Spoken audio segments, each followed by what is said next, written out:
Aux États-Unis aujourd'hui, et vous le savez, si vous regardez les élections, vous avez des pôles de pouvoir interne qui contestent pratiquement l'identité blanche du pouvoir américain. Aujourd'hui, l'analyse qui est faite de la défaite de Romney aux dernières élections est liée à ce discours absolument aveugle aux questions d'immigration qui a fait que chez les Latinos, chez les Afro-Américains et chez les gens issus de l'immigration, Obama va de 68 à 75% de l'électorat. C'est-à-dire qu'il rafle toute la mise sur cet élément-là. Et Dieu sait si sur la question d'immigration, il n'a rien fait. Mais il n'avait pas besoin de faire grand-chose, puisque de l'autre côté, le discours était tellement fermé qu'il suffisait de se poser sur un discours qui ne faisait pas grand-chose, mais qui était plus ouvert que celui qui était fermé. Et donc les Afro-Américains, par exemple, ont voté...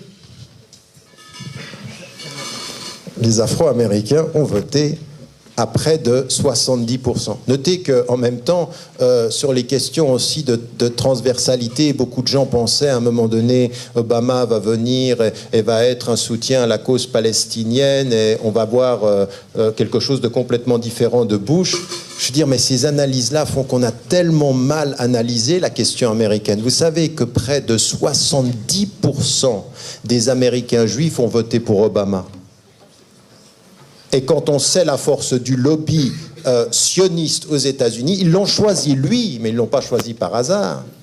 Parce que quand on entend Netanyahou dire « mon ami Romney » et que les juifs américains choisissent Obama, ils savent pourquoi. Il est allé plus loin que les 3 derniers présidents confondus.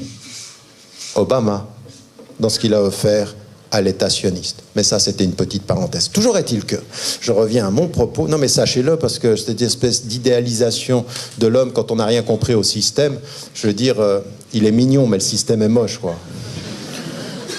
Si vous voyez ce que je veux dire.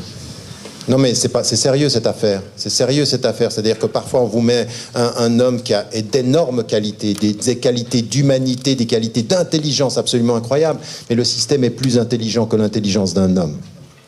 Je veux dire, mettre un homme intelligent en le liant les bras, ça fait toujours un homme intelligent les bras liés. Si vous suivez ce que je suis en train de dire. Mais enfin bref.